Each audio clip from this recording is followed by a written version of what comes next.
Hello everyone, welcome back to another mini vlog.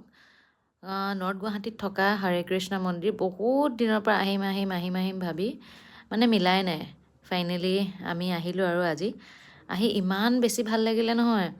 মানে পৰিৱেশটো ইমান শান্ত আৰু এনেকুৱা নিৰিবিলি হ'লে মানে ভগৱানৰ স্থানবোৰ বহুত বেছি ভাল লাগে, মনটো বহুত শান্তি লাগি যায়।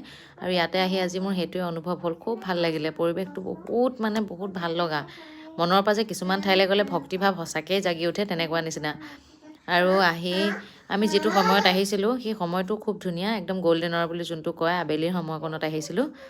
এই আপোনালোকে দেখিছে কিমান ধুনীয়া পৰিৱেশটো, লগতে যে মন্দিৰটো ওপৰত পাহাৰৰ, সেইটো কাৰণে পাহাৰ মানে কি, ঠাইখন ওখ আৰু মন্দিৰ থকা, গতিকে খুব ধুনীয়া বতাহ।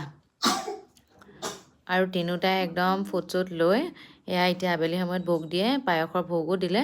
পোহৰে পূৰা খোৱাত লাগিছে। ভিতৰখন আপোনালোকক অলপমান দেখুৱালোঁ, ইমান ধুনীয়া পৰিৱেশটো। ভিতৰে বাহিৰে সঁচাকৈ মানে ইমান বেছি ধুনীয়া, সেইটো কাৰণে অকণমান ভিডিঅ' কৰি ৰাখিলোঁ। মানে গুৱাহাটীত যেতিয়াৰ পৰা আছোঁ তেতিয়াৰ পৰা আহিম ভবা, কিন্তু আজি ভগৱানে আনিলেহে অহা হয় বুলি কয় যে, তেনেকুৱা নিচিনা আজিহে মিলিলে। আৰু আহি কিন্তু বহুত ভাল লাগিলে। এনেকৈ পূজা পাঠ কৰিলোঁ, অলপ সময় বহিলোঁ আৰু তাৰপাছত যাবলৈ ওলালোঁ। ভাল লগাৰ কাৰণে আপোনালোককো দেখুৱালোঁ। Bye bye, thank U.